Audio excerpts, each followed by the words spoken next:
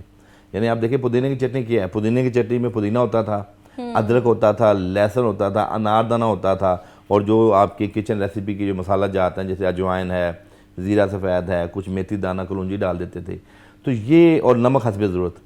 اور آپ یقین کریں اتنی ڈیلیشیس وہ چٹنی ہوتی تھی کہ اگر وہ ہمارے گھروں میں تو عام دنوں میں بھی ہوتی تھی، لیکن رمضان میں تو اتنا آپ پکوڑے کھائیں، سموسے کھائیں، آپ اس چٹنی سے کھائیں تو وہ آپ کو پکوڑا گیس نہیں کرے گا، میدا آپ کو گیس نہیں کرے گا، کوئی آپ نے ایسی چیز آئلی چیز کھائی ہے وہ آپ کی طبیعت خراب نہیں کرے گی۔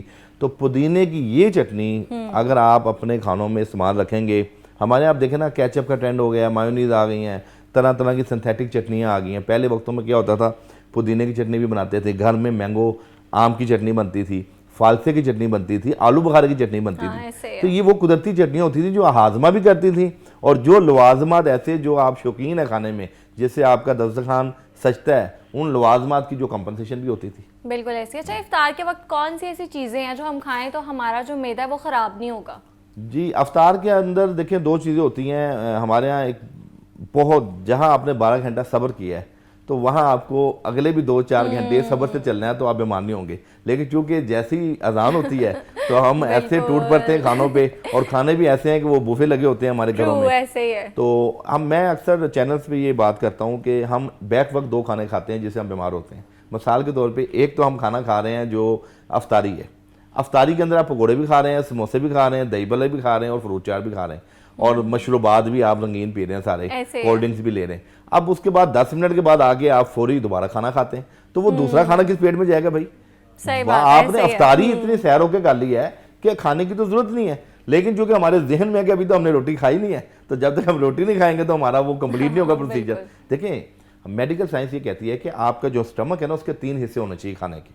مثال کے طور پہ ایک حصہ آپ کی غذا کا ہے، ایک حصہ آپ کے ہوا کا ہے کہ آپ کا سانس بھی باہر رہے، یہ نہ ہو کہ آپ کھانا سنت سمجھ کے کھائیں تو وہ مسائل دوسرے بن جائیں، اور تیسرا حصہ آپ کی پانی کا ہے۔ اب کیا کرتے ہیں، جب مرغوب غذائیں ہوتی ہیں تو ہم پانی کو بھی کور کر لیتے ہیں غذا سے، اور ہوا کو بھی کور کر لیتے ہیں، اور وہاں نیک ٹو نیک ہم ایسے ہو جاتے ہیں، ڈکار پھنس جاتی ہے، پھر ہم حکیموں ڈاکٹر کے پاس بھاگتے ہیں کہ ہم بیمار ہو گئے۔ تو ہمیں حفظان صحت کے اصولوں کے مطابق زندگی گزارنی ہے، اور یہ رمضان المبارک کا جو بابرکت مہینہ ہے، اللہ نے یہ جو روزے ہم پہ رکھے ہیں، یہ اللہ نے ہمیں بلیسنگ ہے، ہمارے لیے نعمت ہے، یعنی پورے سال ہم جو بدپیزی کرتے ہیں نا اس کی کمپنسیشن ہوتی ہے اس میں، بالکل ڈیٹاکس کرنے کے لیے ڈیٹاکس کرتا ہے آپ کی باڈی کو۔ دیکھیں پوری دنیا کے اندر انٹرمیڈیٹ فاسٹنگ کا دور ہے۔ انٹرمیڈیٹ فاسٹنگ کیا ہے؟ وہ یہی ہے کہ اپنے سٹمک کو تھوڑا سا اس میں رکھا جائے، ریسٹ میں رکھا جائے، اور اس کو تھوڑا سا جو اس کے بعد گریجولی آپ ڈائٹ لیں۔ لیکن رمضان کے مہینے میں ہماری بدپیزی عام دنوں سے زیادہ بڑھ جاتی ہے، تو وہ 8-10 دن تو ہمارا معدہ برداشت کرتا ہے ہمیں، اس کے بعد پھر ہمیں بھاگنا پڑتا ہے۔ تو بالکل اکثر ہم 2 روزے رکھتے ہیں، 3 روزے رکھتے ہیں، اس کے بعد مختلف مسائل ہمیں پیش آ رہے ہوتے ہیں، جیسے سر کا درد، مختلف سٹمک ایشوز، تو لوگ شکایت کرتے ہیں کہ رمضان میں وہ بیمار کیوں ہو جاتے ہیں؟ دیکھیں میں نے آپ کو پھر وہی بات بتائی کہ اب آپ سحری کا شیڈول دیکھ لیں، سحری کے اندر لوگ کیا کرتے ہیں کہ لسی پی رہے ہیں اور اس کے فوری بعد چائے بھی پی رہے ہیں۔ اب بھائی کون سمجھائیں ان لوگوں کو؟ آپ بیمار نہیں ہوں گے تو کیا آپ کو اللہ صحت دے گا؟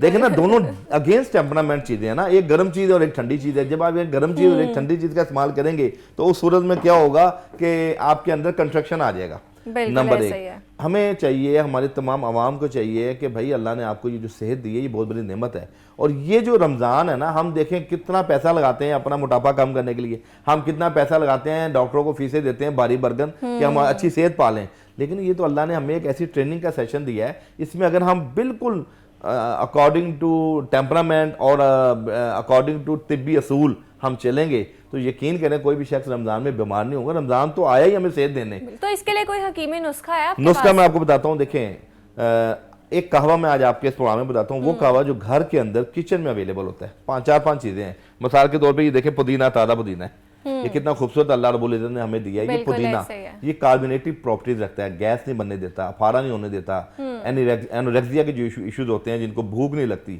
ایز اے ایپیٹائزر کام کرتا ہے. آپ نا 2-3 کپ پانی لے لیں, اس کو گرم کریں, اس میں 10-12 پتے اس کے ڈال لیں پودینہ کے تازے طور پہ, ڈینٹل نہیں ڈالنے. اس کے بعد یہ ادرک ہے, یہ بھی اللہ کی نعمت ہے. آپ کو پتا ہے آپ کا کولیسٹرول, یورک ایسڈ, آپ کے جگر کا فیٹی پن تک کو یہ ٹھیک کرتا ہے. اور اینٹاسڈ ہے, آپ کی باڈی میں تذابیت کو بھی کم کرتا ہے یہ جو ادرک ہے, جنجر. اچھا یہ آپ لے لیں بالکل چھوٹا سا سائز, 3-4 کپ پانی کے اندر. اس کے بعد آپ نے 2 یا 3 عدد چھوٹی الائچیاں, یہ آپ سکرین پہ دیکھ سکتے ہیں, ٹھیک ہے جی, الائچی خرد بھی کہتے ہیں, چھوٹی الائچی اس کو کہتے ہیں, یہ آپ اس میں ڈال لیں. اور سونف, یہ آپ سکرین پہ دیکھ سکتے ہیں, عام گھروں میں ہوتی ہے, بالکل ایسے ہے, ہر کچن میں آدھی چمچ سونف ڈال لیں. اور ذائقے کے لیے ایک ہمارے پاس یہ دیکھیں یہ موجود ہے لیمن گراس. اچھا, یہ آپ دیکھ سکتے ہیں, اس کا قہوہ بھی ہوتا ہے جی. یہ بیسیکلی ریفریجرنٹ ہوتا ہے, طبیعت کو فرحت دیتا ہے, اور لیمن گراس آپ کی ایپیٹائٹ کو بھی بہتر کرتا ہے. یہ تمام چیزیں ڈال کے آپ قہوہ سا بنا لیں, اور اس میں آپ آدھا ٹکڑا یہ لیموں کا نا نچوڑ لیں, اور چینی کی جگہ شکر ملا لیں.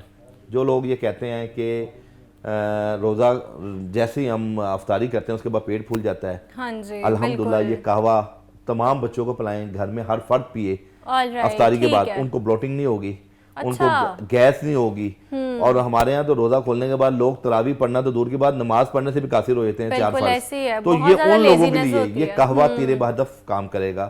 اور میں سمجھتا ہوں کہ ہمیں دوائیوں کی ضرورت نہیں پڑے گی. گھر میں کچن کے اندر اگر آپ یہ قہوہ پی لیں گے. ایک اور کانسیپٹ دیکھیں نا, ہمارے یہاں لوگ چائے فوری پی لیتے ہیں, یعنی ہم کھانے کے فوری بعد چائے پی لیتے ہیں یا ہم بلیک کافی پیتے ہیں. اب کیا ہوتا ہے جب آپ کھانا چھوڑتے ہیں تو آپ کے اللہ کا ایک نظام ہے کہ آپ کے برین میسیج دیتا ہے کہ اب آپ کا ہاضمے والا پروسیجر شروع ہو جائے گا, جس کے اندر کوئی رطوبات پیدا ہوتی ہیں جس کو ہم ہائیڈروکلورک ایسڈ کہتے ہیں. ہائیڈروکلورک ایسڈ ہمارے کھانے کو ہضم کرتا ہے, ہمارے معدے کے لیے بہتر ہے. لیکن جب ہم چائے پیتے ہیں تو وہ ڈرائی ہو جاتا ہے, خشک ہو جاتا ہے, ہمارا ہاضمہ وہاں پہ اور خراب ہو جاتا ہے. اکثر لوگ چائے جب کھانے کے بعد 2-2 کپ 1-1 کپ ہارڈ اور بڑی اسٹرانگ چائے پیتے ہیں تو ان کا معدہ خراب ہو جاتا ہے.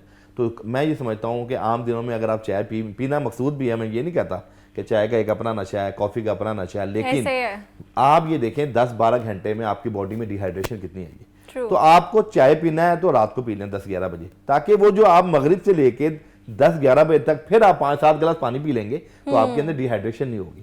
یعنی کہ آپ نے اپنی ٹائمنگ کو ٹھیک کرنا ہے, آپ نے اپنے ایک سسٹم کو ٹھیک کرنا ہے. کوئی چیز بری نہیں ہے اللہ نے. اب یہ سموسے پکوڑے یہ برے نہیں ہیں, گھر میں اگر سرسوں کے تیل میں بنے ہوں گے. دیکھیں پکوڑا کس کا بنتا ہے, میدے سے بنتا ہے نا, یہ چنے کا بنتا ہے, بیسن کا. تو بیسن آپ دیکھیں, ہم شوگر کے مریض کو بیسن کی روٹی کھلاتے ہیں, کیوں کھلاتے ہیں؟ کہ اس کے اندر طاقت آئے, اس کے اعصاب کو تقویت ملے. بیسن ایک مقوی غذا ہے, اور بیسن جس چنے کا آٹا ہے وہ چنے جو گھوڑے کھا کے بھاگتا ہے, اس کا سانس نہیں پھولتا. تو یہ کوئی بری چیز نہیں ہے. ہم نے چونکہ پکوڑے سموسوں کا ایک مذاق بنا لیا ہے. پکوڑے سموسے گھر میں پورے SOPs کے ساتھ, پورے گھریلو مسالوں کے ساتھ بنے ہوں تو آپ کے لیے بہتر ہے. جی بالکل ایسے ہی ہے. اچھا یہ بتائیں کہ اگر کسی کو گردوں کے مسائل ہے تو ان کے لیے روزہ رکھنا کیسا ہے؟ جی بالکل, ایک صرف یہ گردوں کے امراض میں یا UTI کی انفیکشن ہو, پیشاب میں جلن ہو, یا پتھری کے امراض ہوں, کوئی بھی گردے سے متعلق امراض میں روزہ رکھنا بغیر اپنے مالش کے بالکل ٹھیک نہیں ہے. بلکہ ہم لوگ جو گردوں میں سویر جلن کا شکار ہیں, اور اکثر لوگ ایسے بھی ہیں جنہیں رمضان کے اندر روزہ رکھنے سے پانی کی کمی کی وجہ سے اور مرغن چیزوں کی کثرت خوراک کی وجہ سے پیشاب کی شکایت ہو جاتی. تو ان کو ہم لوگ منع کرتے ہیں روزہ نہ رکھیں. اور اس کا بھی میں ایک حل بتا دوں, جو لوگ ایسے جو رمضان میں گردے کی شکایت میں مبتلا ہو جاتے ہیں ان کے لیے ہمارے گھر میں موجود ہے زیرہ سفید. یہ دیکھیں جی, یہ دوائی ہے زیرہ سفید. زیرہ سفید 1 چمچ اور اجوائن 1/4 چمچ. 1 چمچ زیرہ سفید, اجوائن 1/4 چمچ, 1 گلاس پانی میں آپ بھگو کے رکھ دیں. اور مثال کے طور پہ مغرب کے ٹائم آپ بھگو کے رکھ دیں, اور سحری سے پہلے جب آپ سحری کے لیے اٹھتے ہیں تہجد کے وقت آپ یہ پانی پی لیں.